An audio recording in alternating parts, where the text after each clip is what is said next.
Bonjour, bienvenue à tous à ce nouveau webinaire LSA organisé avec VP. On a un sujet passionnant aujourd'hui, la mutation du magasin en hub logistique. Je crois que pendant le Covid, tout le monde a pu constater l'explosion des ventes e-commerce. Et je crois qu'il y a un autre mot qui est à la mode, c'est l'omnicanalité, comment le magasin devient omnicanal. Nous allons parler de tous ces sujets et je suis ravi d'avoir avec moi François Bourgoin, directeur commerce connecté chez VP. Bonjour. Bonjour François. Et Frédéric Munier, le cofondateur de Fago, superbe marque. Bonjour. Bonjour. Alors, je vais commencer avec vous, François Bourgoin. 20 ans déjà, 20 ans, bel anniversaire pour VP. Merci beaucoup. En effet, on fête nos 20 ans cette année. En 2001, en fait, Vente Privée a inventé le concept des ventes événementielles sur Internet. Et en 2019, nous sommes devenus VP, une marque européenne présente dans 10 pays. Voilà, donc VP, c'est 7000 marques qui collaborent avec notre plateforme. Et parmi elles, les plus prestigieuses des secteurs, notamment bien entendu de la mode, de l'accessoire, mais également de la beauté, de la maison et encore d'autres secteurs. On ne le dit jamais assez, il y a de superbes initiatives françaises dans l'e-commerce, il n'y a pas que les Américains ou les Chinois. Quelques chiffres quand même, combien de collaborateurs ? Alors, VP, c'est 5500 collaborateurs. D'autres chiffres, comme un chiffre d'affaires, par exemple, à 3,8 milliards d'euros. Et c'est 66 millions de membres qui utilisent nos plateformes. Alors Frédéric, l'aventure est belle, mais un petit peu plus jeune pour Fago. Exactement, quelques années de moins. On espère suivre la même belle trajectoire que VP, qui nous accompagne depuis nos débuts. Nous, on est né en 2009 avec Nicolas. On a créé cette marque autour de la fair fashion. D'abord une marque de chaussures, puis maintenant de vêtements, une marque globale pour l'homme. On est une entreprise à mission et notre mission, c'est d'engager notre génération contre le dérèglement climatique. Donc, on a un vrai enjeu de mesurer nos émissions de CO2, d'une part, donc de faire un bilan carbone, de les réduire un maximum en utilisant des matériaux recyclés ou moins de transport, on en parlera aujourd'hui, et enfin de compenser en plantant un arbre pour chaque produit vendu dans les émissions qu'on n'a pas pu éviter. Voilà. Aujourd'hui, on est une centaine de collaborateurs, on fait un peu plus de 15 millions d'euros de chiffre d'affaires. On est heureux d'apprendre et de s'améliorer de jour en jour. Superbe initiative. Alors, avant de commencer, je tiens également, hasard du calendrier, à préciser que nous avons remis la semaine dernière le prix LSA Cross Canal et VP a gagné le prix coup de cœur du jury avec la solution InShop dont on va parler aujourd'hui. Et sinon, je voudrais juste vous rappeler que vous pouvez poser des questions par Internet, donc n'hésitez pas à poser vos questions, on essaiera d'y répondre. Alors, ma première question, finalement, on parle beaucoup du consommateur. Alors, il y en avait qui avaient annoncé le monde d'avant, le monde d'après, mais surtout le consommateur est devenu exigeant, zappeur, il est devenu compliqué à suivre. Comment faire lorsqu'on est commerçant pour suivre toutes ces évolutions ? Alors, je ne sais pas si c'est autant le consommateur qui a beaucoup évolué que la complexité des marques qui ont apporté à la fois un service e-commerce et des réseaux de points de vente physiques qui ont complexifié la distribution et la disponibilité des stocks pour l'ensemble de nos clients. Et du coup, c'est à nous, marques, de se mettre à la disposition de nos consommateurs et à leur rendre le maximum de services en ayant la meilleure disponibilité de stock et la plus grande praticité. Et c'est ce qui rejoindra le mot omnicanalité. François Bourgoin, sur cette thématique, bien évidemment, tout le commerce est dans une obligation de mutation. Oui, alors on le constate, on est en effet on collabore avec de nombreuses marques, dont Fago. Et les retours qu'on a, c'est que pour une marque qui a le souhait de se développer, de proposer ses produits au maximum de clients, il y a plusieurs choix qui s'offrent à elle. Ouvrir des magasins dans des centres commerciaux, par exemple. Alors là, le ticket d'entrée est souvent très élevé. Néanmoins, on profite d'un fort trafic. La problématique, c'est que en ces temps de crise sanitaire, vous êtes impacté directement quand vous dépendez trop des centres commerciaux. La deuxième possibilité, dans les centres-villes, vous touchez une clientèle différente, mais malheureusement, la France souffre d'un phénomène de désertification des centres-villes, on le constate tous, et donc ça peut poser des problématiques. Alors après, il y a le e-commerce, qui est perçu un peu comme l'Eldorado, mais cet Eldorado, il peut coûter cher, les places sont chères, et pour recruter des nouveaux clients, il faut dédier des budgets qui sont vraiment assez importants. Alors, je le disais en introduction, l'omnicanalité, c'est le mot à la mode. Frédéric, quelle est votre définition ? C'est quoi l'omnicanalité ? L'omnicanalité, c'est tourner vers le client. Et finalement, notre premier ralentissement, c'est nos systèmes d'information. C'est-à-dire que ça soit en digital. Aujourd'hui, on oppose, dans la discussion précédente, on oppose digital et physique. Mais en fait, c'est de rendre tout ça dans une seule brique. C'est des magasins c'est-à-dire des centres d'accueil pour nos clients, que ce soit en physique ou en digital, des centres d'accueil pour nos clients dans lesquels on va avoir un taux de disponibilité et un taux de service équivalent à quel que soit l'endroit, le point de contact qu'on a avec nos clients. Et c'est ça l'omnicanalité, que ce soit à la fois sur la disponibilité de stock, mais aussi sur les retours, sur le conseil, toutes ces choses-là, en fait, c'est ça l'omnicanalité, c'est d'avoir le même niveau de service, quel que soit le point de contact avec la marque. Et du côté de VP, c'est quoi la définition de l'omnicanalité? Parce que finalement, à l'origine, on ne vous attendait pas sur l'omnicanalité. Oui, tout à fait. Pour nous, l'omnicanalité, c'est vraiment cette transparence du parcours d'achat, pouvoir trouver les produits qu'on aime, quel que soit le lieu où on se trouve et quel que soit le moyen de connexion. C'est aussi une formidable opportunité, l'omnicanalité. Nous, on constate qu'il y a un potentiel de revenu 2 fois supérieur quand on touche un client omnicanal par rapport à un client qui est monocanal. Alors, comment une marque comme Fago a-t-elle fait l'expérience de ces enjeux? Comment vous avez travaillé tout ça? Alors nous, on a commencé sur une image qui nous est propre, c'est-à-dire que nous, on calcule nos émissions de CO2 et on se rendait compte que la partie transport B2C était fortement émetteur de CO2. Et c'est en voulant progresser sur ce sujet-là qu'on a commencé à s'intéresser à comment on pourrait avoir, au lieu d'avoir des transferts de magasins, mais en fait mieux distribuer nos stocks, etc. Donc on a commencé à s'équiper d'abord d'un OMS, donc un Order Management System, qui permet d'unifier l'ensemble de nos stocks et après de redistribuer les commandes de la manière la plus évidente possible. Et du coup, le premier constat, c'était à la fois de pouvoir réduire nos émissions de CO2 et à la fois d'avoir un meilleur service client. Et en plus de ça, ça nous permet aujourd'hui de produire un petit peu moins, donc de réduire d'autant plus nos émissions de CO2 pour avoir un taux de disponibilité équivalent. Alors chez VP, vous travaillez avec beaucoup de marques, vous avez sans doute des remontées, des témoignages clients. Qu'est-ce qui se dit le plus? La première chose que les marques attendent, c'est générer du revenu supplémentaire, assurer une meilleure rotation de leur stock. Donc ça, c'est vraiment la première des choses qu'on doit adresser. La deuxième, qui en découle un petit peu, c'est mieux gérer le flux retour. Mes produits invendus, mes slow movers, comme on les appelle, comment je m'assure de les minimiser. La troisième, quand on leur propose des solutions à mettre en place, c'est être sûr d'avoir des solutions faciles à mettre en œuvre, pas rentrer dans des projets qui vont durer des années pour répondre à leurs besoins. Exactement. Alors, lorsqu'on parle de hub logistique, pourquoi et comment vous avez complété votre business model initial finalement? Parce qu'on ne vous attendait pas forcément sur ce sujet-là, encore une fois. Oui, pour nous, c'est très important de présenter à nos membres l'offre qui soit la plus complète possible, d'être capable de remonter la chaîne de valeur et de toucher finalement les stocks, les produits où qu'ils se trouvent finalement, et ne pas se limiter aux stocks qui sont présents dans des entrepôts. Alors j'imagine que ça a des impacts sur la gestion classique des retours, le reverse comme on dit. Et est-ce que cela entraîne-t-il une diminution des coûts réellement à la clé? Oui, clairement. Pour nous, à chaque fois qu'on en parle à des marques, c'est oui, je veux générer des ventes supplémentaires, mais oui, je veux baisser mes coûts également. Et donc baisser mon impact environnemental, ça on pourra en reparler, c'est très important pour Fago. Donc bien entendu, un produit qui part du magasin étant vendu, c'est un produit qui ne va pas intégrer ces cycles de retour, qui sont parfois multiples également, et toutes ces ruptures de charge qui vont générer des coûts additionnels. Frédéric Meunier, même des coûts et des émissions de CO2, il faut vraiment se mettre à la place de nos réseaux de distribution, quelles que soient les marques. C'est qu'auparavant, on livrait nos boutiques, le produit n'était pas toujours vendu dans nos boutiques pour avoir l'ensemble de nos tailles disponibles dans nos boutiques. Et puis finalement, du coup, on les ramenait dans un entrepôt, on les réexpédiait dans un autre entrepôt pour qu'ils soient vendus dans un circuit de seconde main qu'on expédiait chez le client final. Là, c'est éviter tous ces transports inutiles. Et quand je dis transport, c'est aussi les suremballages que l'on va remettre, parce qu'on va remettre nos produits dans des cartons, etc.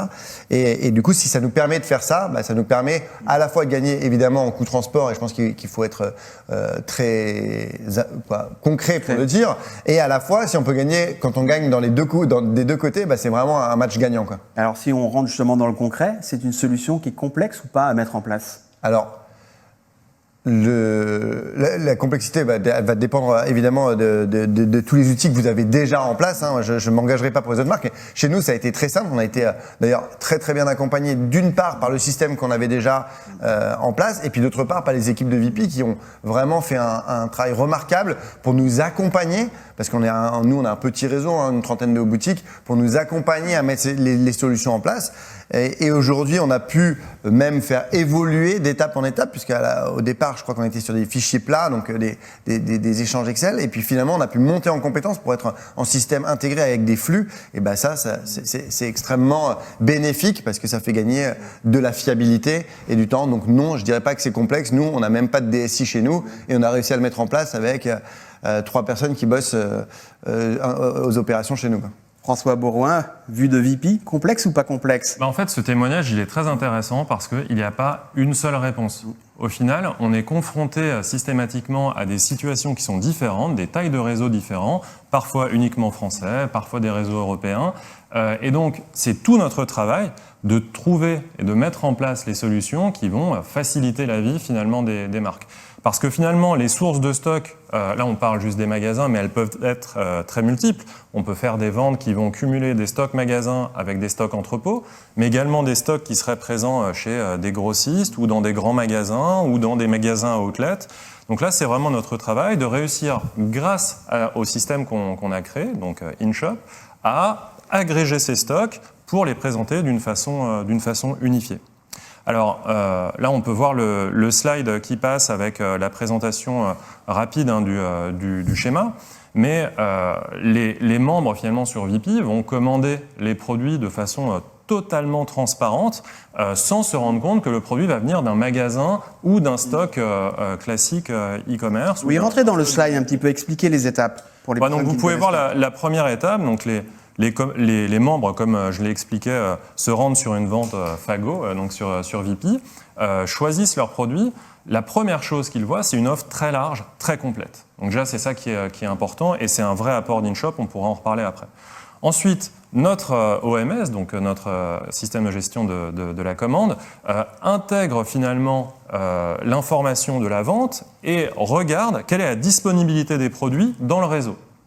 Et donc, en fonction de paramètres qui font partie de notre algorithme, on va envoyer à chacun des points de vente ou à l'entrepôt les commandes qui seront à préparer. Donc, l'équipe en magasin va accéder depuis son interface de caisse ou depuis une tablette à notre système, qui ne nécessite d'ailleurs aucune installation, uniquement un accès Internet, et va pouvoir aller préparer les produits et s'assurer qu'il peut les envoyer ensuite vers VP. Alors comment les envoyer vers VP? C'est très simple.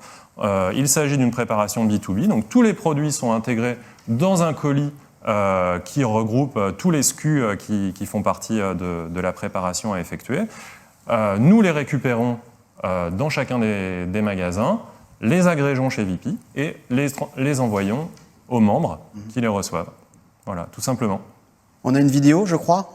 Oui, alors on a préparé une petite vidéo pour vous montrer en fait les deux écrans principaux voilà. Donc l'interface de préparation pour les marques, vous la voyez, elle est très simple. Donc vous imaginez en magasin, vous voyez les produits à préparer avec même leurs photos et la personne en magasin donc va bien confirmer qu'il a un produit qui était disponible et il a validé finalement la réservation de ce produit pour la vente Fago qui avait lieu sur VP. De la même façon, donc, les équipes du siège, Frédéric de son côté pourra accéder au back-office qui va lui montrer quels sont finalement les magasins, le Fago Amiens ou d'Angers, qui ont des commandes à préparer ou des commandes qui ont des produits qui ont été préparés et qui sont expédiés. Donc une gestion vraiment claire du déroulement de la vente, très facile à gérer depuis le siège. Et est-ce que vous pouvez nous donner quelques chiffres pour les partenaires VP? Quels sont les résultats finalement pour eux? Oui, alors la première chose, on a ces chiffres qui apparaissent. Je pense que la première chose, le premier apport, c'est l'offre. On en parlait tout à l'heure. Quand on fait une vente qui utilise la technologie InShop chez VP, en moyenne, on présente depuis le début de l'année 2 fois plus de produits disponibles à la vente. Donc déjà, c'est la première des choses. Qui ne s'est pas retrouvé grâce au succès des ventes sur VP devant une fiche produit en se disant « malheureusement, je n'ai plus ma taille ». Grâce à la technologie InShop, les ventes présentent en moyenne 2 fois plus de produits. Donc ça, d'un point de vue des ventes, c'est en moyenne 9000 produits supplémentaires vendus pour chacune des ventes. Et également une très bonne activité, une plus forte attractivité des produits présents en magasin par rapport aux produits qu'on a initialement présents en entrepôt, puisqu'on constate que 65% des produits vendus sur une vente mixte entrepôt-magasin proviennent des magasins. Voilà, ces chiffres ils sont bons et c'est pour ça que 75 marques nous accompagnent depuis le lancement d'InShop pour ces opérations. Frédéric, je vous vois hocher de la tête, donc vous êtes d'accord, vous confirmez C'est vrai que c'est impressionnant. Et, alors, et puis, chez Fago, on est dans une volonté de moins produire, de produire moins de produits, que ce soit à la fin écoulé avec la meilleure chaîne de valeur possible. Alors, on a complètement arrêté les temps de promotion en ayant uniquement les soldes. On est, là, je pense, une des premières marques à ne même plus faire de soldes privés, etc. Et à la fin de cette période de soldes, malheureusement, on a encore des stocks résiduels dans nos boutiques. Et vraiment, et c'est important d'avoir une disponibilité pour les clients VP de ces stocks-là qu'on arrive à mobiliser dans les ventes pour, et en effet, doubler, nous on est à peu près dans ces ratios-là, c'est doubler notre capacité de vendre, puisqu'on a presque plus rien dans l'entrepôt. Donc tout a été diffusé sur le réseau. Et ben, ces produits qu'on n'a pas vendus, pour faire de la place pour les nouvelles collections, c'est important de les écouler. Donc les chiffres sont là. François, quel retour des consommateurs? Quel apport pour eux? Quel témoignage pour eux? Qu'est-ce qu'il y a? Le témoignage, je pense qu'on peut tous le faire. Qui ne s'est pas retrouvé justement pendant ces périodes de soldes, par exemple, dans un magasin? Moi, personnellement, la taille que je recherche, c'est toujours celle que je trouve pas. Donc, je pense que ce témoignage, c'est celui-là de nos membres qui sont très heureux de pouvoir retrouver une offre qui reste qualitative également. C'est ça, je pense, pour la marque qui peut être important. C'est le fait de se dire, c'est peut-être un stock résiduel dans chacun des magasins, mais quand je vais faire ma vente sur VP, elle va ressembler à quelque chose. Je vais retrouver ma gamme de produits et donc le membre sur VP va avoir une expérience d'achat et donc une expérience de marque qui va être très bonne. Frédéric, oui. Et l'un des intérêts aussi pour le membre et pour le client, c'est finalement de ne pas s'en rendre compte. C'est que nous, on va faire tourner des algorithmes où on va essayer de prendre dans les magasins les plus proches des clients, etc., dans l'omnicanalité la plus aboutie, et qu'il ne doit pas se rendre compte si c'est parti de l'entrepôt, d'une boutique, etc. L'idée, c'est que ça soit le plus transparent possible pour lui, en tout cas que ça lui propose absolument qu'il ait la même qualité de service toujours.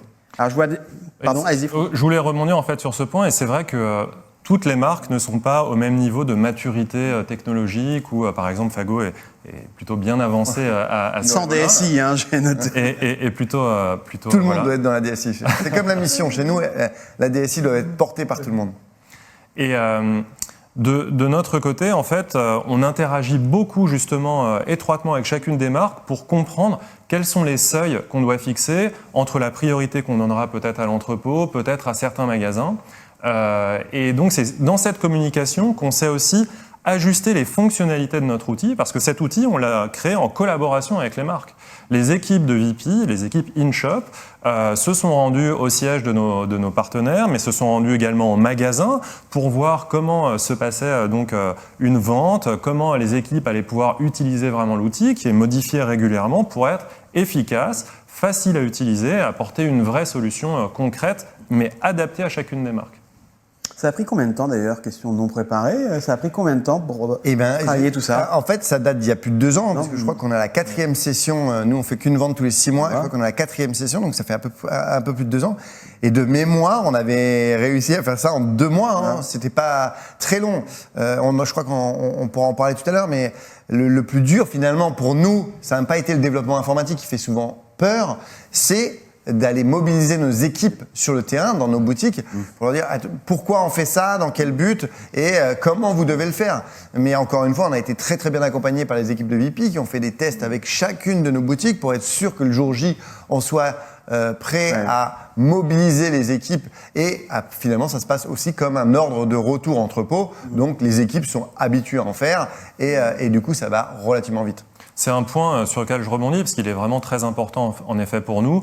On met on passe beaucoup de temps à former ces équipes en magasin, à les embarquer dans ce projet pour leur faire comprendre que c'est leur intérêt également. Parce qu'on se rend compte aussi, d'après les statistiques de préparation finalement des commandes qu'on leur envoie, qu'un magasin motivé, qui a compris l'intérêt, qui est bien formé, c'est un magasin qui va performer sur la vente et donc qui a plus de chances de recevoir régulièrement des produits à préparer depuis la vente qui est en ligne sur VP. On a parfois des petits magasins de petites villes de province qui sont dans le top du classement sur le nombre de produits qui sont préparés et envoyés aux membres de VP, tout simplement parce que les équipes sont très, très, très motivées. Alors, peut-être, je souligne un point important pour tous ceux qui ont des franchisés, des affiliés, etc. C'est que nous, on a mis en place une rémunération de nos affiliés pour que en fait, les économies de retour entrepôt dont on bénéficie grâce à VP, à la fois carbone mais aussi économique, eh ben, on puisse leur en reverser une partie parce qu'ils allaient faire du travail et du coup on a mis en place une rémunération pour les impliquer et arriver à les faire grandir aussi parce que c'est important d'impliquer tout le réseau. Ce qu'on disait tout à l'heure, l'idée c'est pas juste de faire ça avec 2 magasins, c'est d'arriver à faire ça avec la globalité de son réseau parce qu'on a des pièces malheureusement qui dorment trop souvent dans notre réseau. Et justement, il y a une question Internet. Comment accompagner les commerçants de détail ruraux dans ces mutations ? Effectivement, il n'y a pas que les grandes villes, que les centres-villes. De notre point de vue, en fait, tout commerçant est le bienvenu justement pour intégrer ses stocks à partir du moment où on le fait en collaboration avec la marque. Je pense que le témoignage de Frédéric, je n'avais pas la connaissance que vous aviez fait ça avec vos franchisés, mais ça montre vraiment que quel que soit le maillage, en fait, la distribution de ces produits, on peut intégrer de multiples points de vente dans ces opérations. Et il le faut, parce que les marques qui ont des points de vente, mais je n'opposerai pas du tout ruralité et justement, au contraire, ceux qui ont moins de flux ont encore plus de disponibilité, de temps pour mettre en place des outils et des nouveaux process pour pouvoir se rendre disponible à la France entière. Donc on n'oppose pas les tailles de magasins, on n'oppose pas centre-ville, monde rural et on n'oppose pas intégrer et franchise, c'est possible dans toutes les situations. Évidemment, ils doivent être sur un pied d'égalité. Alors VP, vous avez toujours plein de projets, c'est assez étonnant et difficile à suivre, même tellement il y en a. Après InShop, quel est le nouveau projet dans l'omnicanalité ? Alors, on a un projet qui est déjà lancé sur VP qui s'appelle la Brands Place. La Brands Place, c'est la marketplace des marques par VP qui fonctionne très bien.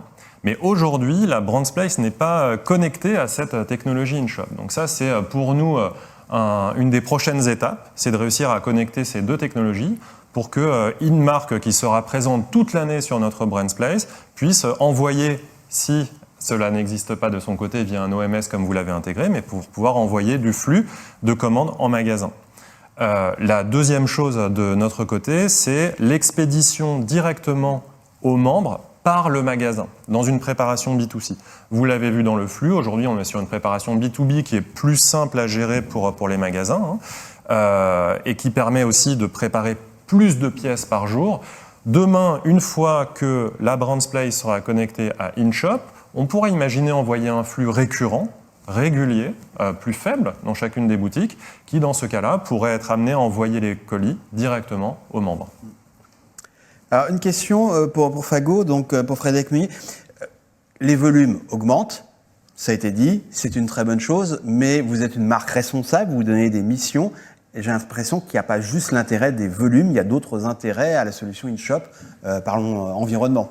Exactement, on parle souvent des transports des derniers kilomètres, mais c'est tout ça qu'on évite, de passer d'entrepôt logistique à entrepôt logistique. On est dans un partage de valeur, dans un produit, c'est que le consommateur nous donne une somme que l'on va partager avec le distributeur, en l'occurrence VP, et le producteur, nos ateliers de production, et puis les marques. Voilà. Et dans ce partage de valeur, auparavant, on en donnait beaucoup à des logisticiens qui faisaient des tampons et qui, écologiquement parlant, nous apportaient pas vraiment d'intérêt, en tout cas dans un cycle économique et dans un bilan carbone. Et voilà, ça nous permet d'éviter à minima 2 plateformes logistiques, donc 2 flux logistiques en moins. C'est ça de carton en moins, c'est ça de transport en moins, c'est ça de kilométrique. Et il faut quand même se le rappeler, mais le truck, le camion, c'est ce qui émet beaucoup, bien plus que les bateaux depuis l'Asie ou d'autres typologies de transport. Donc c'est fondamental pour nous d'économiser en emballage Et ça permet, et c'est peut-être le deuxième point que je soulignerai en dehors du bilan carbone, ça permet de moins produire. Et moins produire, c'est la base des économies carbone. Donc si on arrive à moins produire, parce qu'on produit plus juste, parce qu'on sait que le stock, à la fin, il va être aggloméré et il va pouvoir être multidiffusé sur différents circuits de distribution et pas enfermé dans une boutique, ça nous permet de moins produire. Et ça permet d'éviter des émissions de CO2.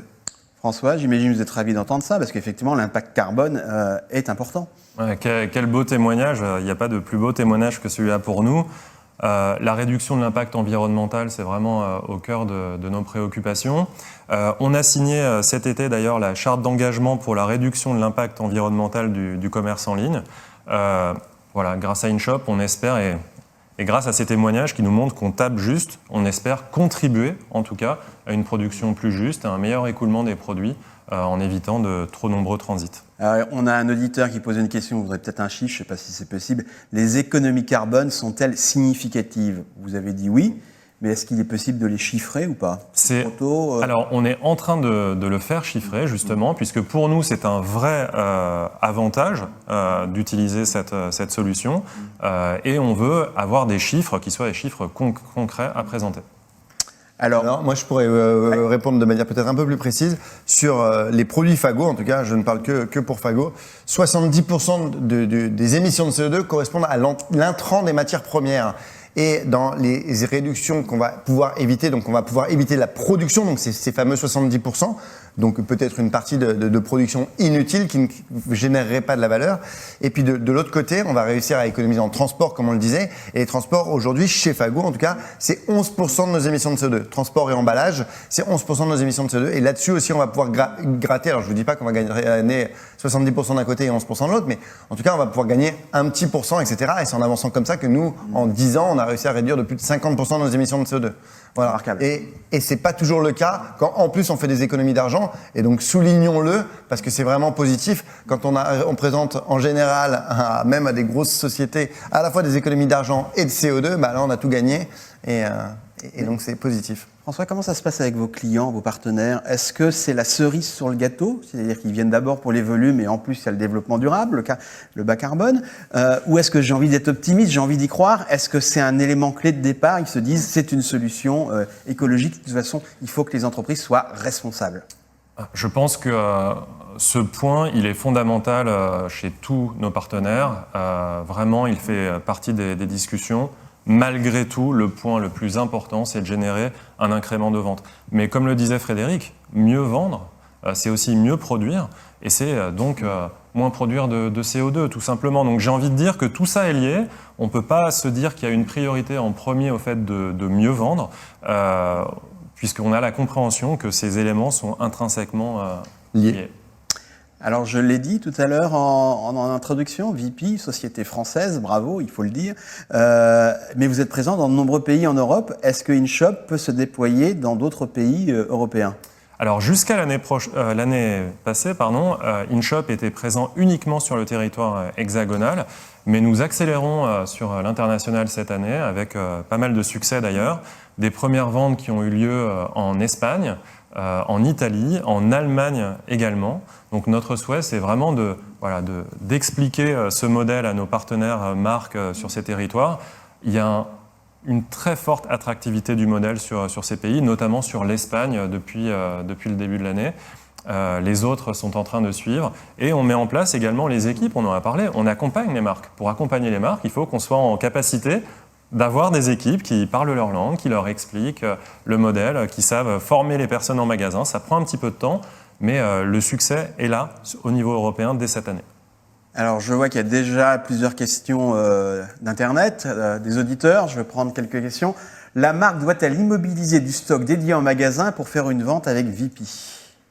Non, absolument pas. Enfin, non, évidemment non. Et c'est confirmé. Et c'était une de nos inquiétudes. C'est marrant, c'était une de nos inquiétudes au départ.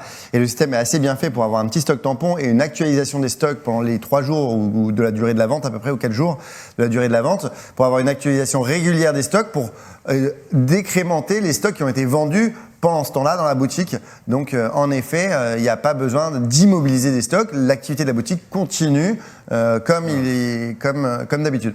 Voilà, donc ça c'est important de le souligner, puisque On veut être efficace, on veut être connecté, et donc ça veut dire qu'on ne peut pas demander une immobilisation du stock. D'ailleurs, vous l'avez vu tout à l'heure dans l'écran qui présentait le contrôle en fait, des produits qui étaient disponibles en magasin. Un magasin peut très bien recevoir un produit à préparer et se dire bah, « non, désolé, je l'ai déjà vendu à ma première cliente ce matin, il n'est plus disponible, aucun problème, on enverra la demande de préparation à un autre magasin. » Alors, vous en avez déjà parlé un petit peu tous les deux. Est-ce compliqué et long de former les équipes magasins avant une vente VP ?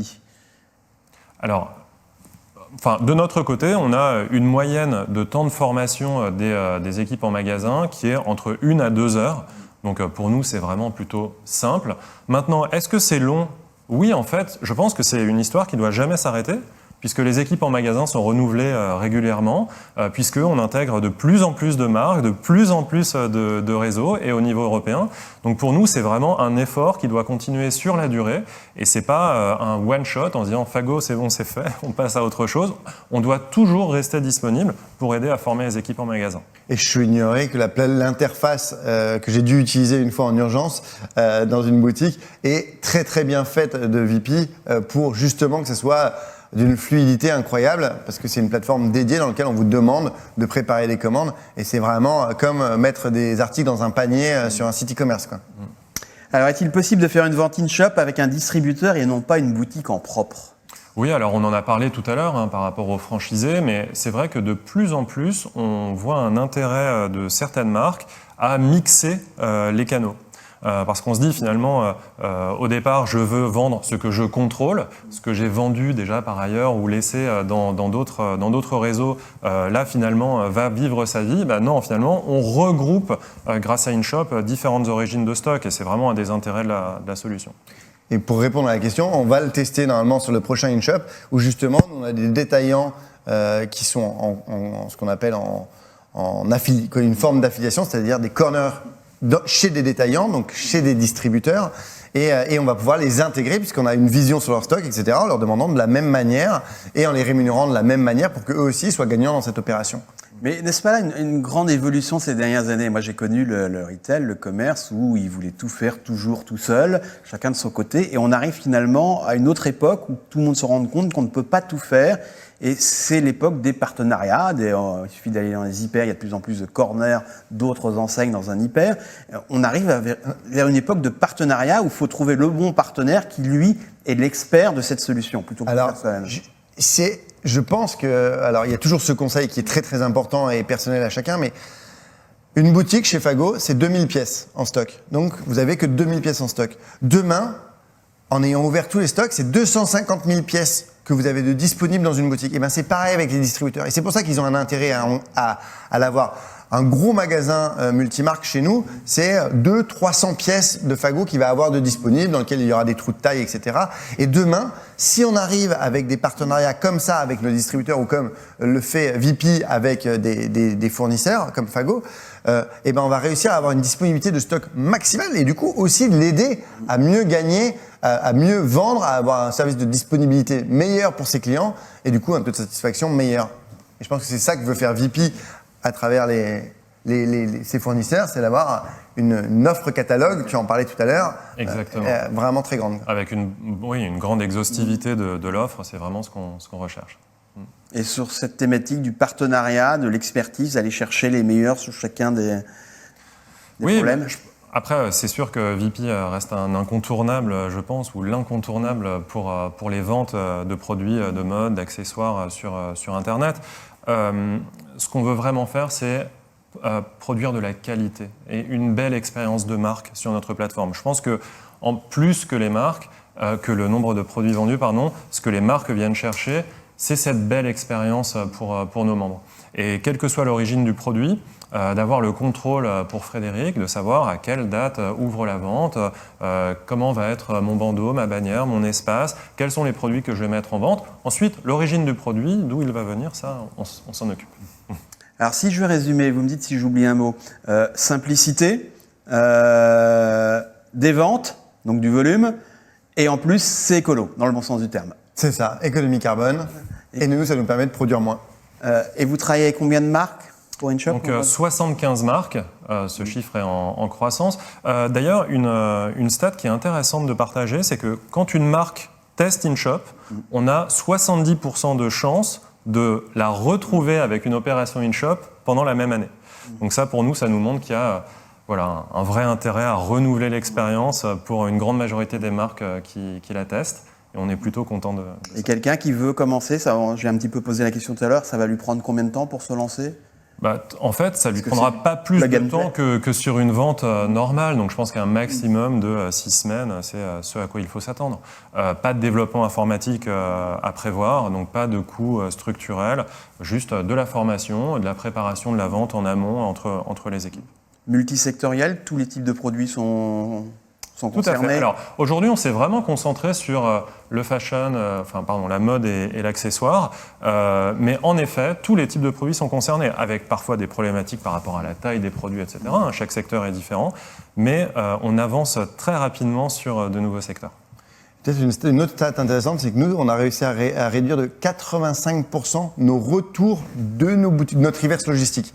85%, c'est énorme. À la fois avec VP et aussi avec notre OMS, notre propre système, mais les deux cumulés fait qu'on réduit de 85% nos retours. Et quand on voit dans des lignes budgétaires ou dans des lignes de bilan carbone ce que ça pèse et le temps que ça prend et la complexité que c'est à gérer des reverse logistiques, c'est vraiment, vraiment bénéfique.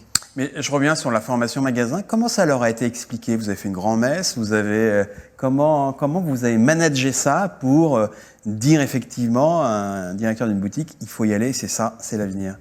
Alors, je ne sais pas si ça se passe toujours comme ça. Moi, le souvenir que j'en ai, c'est que déjà, il faut expliquer le sens. Pourquoi, en fait, on fait passer nos produits sur VP à la fin d'une saison, quand le produit est à la fin des soldes, on arrive à la fin de cette période de soldes. Pourquoi on est obligé de le faire passer par VP ? Parce que qu'est-ce qu'on va en faire sinon ? Si on le rapatrie en entrepôt, ça va stocker du carbone, etc.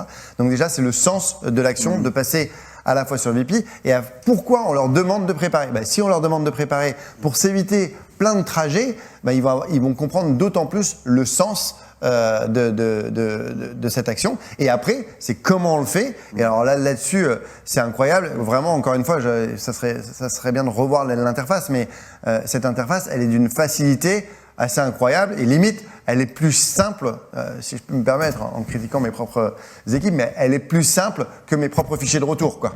Donc ça s'explique très très facilement pour les boutiques, et les boutiques sont toujours contentes aussi de faire de la place pour les collections qui arrivent. Je pense que tous les arguments ont été cités. C'est vrai que quand on est dans un magasin, ce qui est important, c'est le temps qu'on va avoir pour servir sa clientèle, qu'on va toujours privilégier. Et donc, ces canaux additionnels, finalement, combien de temps vont-ils me prendre ? Sont-ils faciles à opérer ?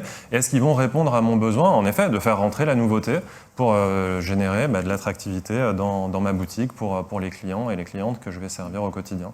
Et si vous avez un dernier mot à dire pour convaincre des internautes qui nous regardent, pour leur dire c'est la bonne idée, c'est la bonne solution ?